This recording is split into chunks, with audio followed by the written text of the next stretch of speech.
नमस्कार. मी ॲडव्होकेट शेखर रासवळकर आपले माझ्या विधी कक्षामध्ये स्वागत आहे.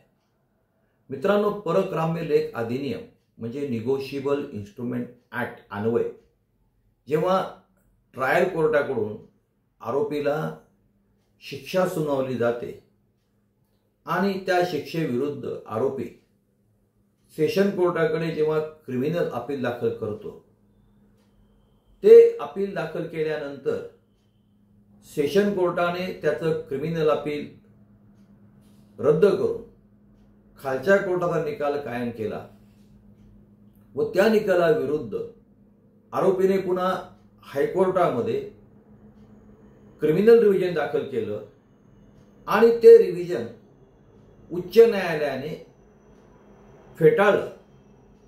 आणि ते फेटाळल्यानंतर जर आरोपीमध्ये आणि फिर्यादीमध्ये आपसात समजूत करारनामा झाला, सेटलमेंट डीड झालं आणि फिर्यादीने सेटलमेंट डीड अन्वये असं सांगितलं की आता आरोपीची झालेली शिक्षा रद्द करण्यास माझी कोणत्याही प्रकारची हरकत नाही किंवा नो ऑब्जेक्शन दिलं आणि ते दिल्यानंतर जर हायकोर्टामध्ये पुन्हा क्रिमिनल ॲप्लिकेशन दाखल केला आणि कोर्टाला विनंती केली की by virtue of settlement, by virtue of compromise ही झालेली शिक्षा तुम्ही रद्द करा, तर तो केलेला अर्ज हायकोर्टामध्ये मेंटेनेबल राहील का, तर या संबंधीचं सर्वोच्च न्यायालयाचं महत्त्वपूर्ण निकाल आलेला आहे. त्या बाबतीत थोडक्यात मी विश्लेषण करणार आहे. तर त्या केसचं नाव जे आहे ते ज्ञानचंद वर्मा विरुद्ध हरपाल सिंग,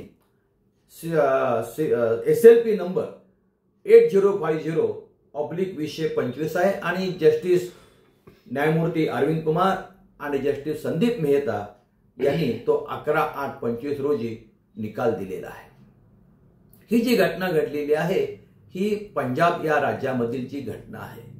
या केसमध्ये काय होतं, या केसमध्ये आरोपी हा फिर्यादीला 5 लाख रुपये उसळणार देतो आणि तो त्या बदल्यात त्याला तो चेक देतो. त्या चेकचा अनादर होतो आणि मग ट्रायल कोर्टामध्ये केस दाखल झाल्यानंतर पुराव्याअंती ट्रायल कोर्ट त्याला 6 महिने साधा करावास आणि 1000 रुपये दंड आणि दंड न दिल्यास 15 दिवसाचा पुन्हा साधा कारावासाची शिक्षा सुनावते. त्या शिक्षेविरुद्ध मग तो सेशन कोर्टाकडे अपील दाखल करतो. सेशन कोर्ट ट्रायल कोर्टाचा निकाल कायम करतो. त्याच्या विरुद्ध तो पंजाब आणि हरियाणा हायकोर्टात अपील दाखल करतो. तेही ते अपील फेटाळलं जातं आणि मग शेवटी तो सर्वोच्च न्यायालयामध्ये येतो आणि सर्वोच्च न्यायालयामध्ये जेव्हा हे SLP क्रिमिनल दाखल होतं तेव्हा कोर्टासमोर प्रश्न असा उभा राहतो की whether this petition is maintainable, कारण ते क्रिमिनल असल्यामुळे मेंटेनेबल आहे.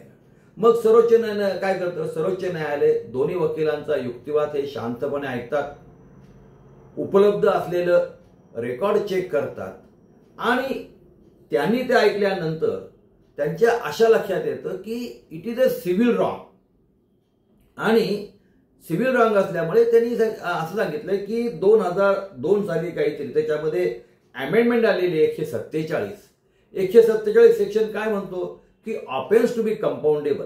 त्याने असं म्हटलं notwithstanding anything contain in the criminal procedure code every offence punishable under this act shall be कंपाऊंडेबल.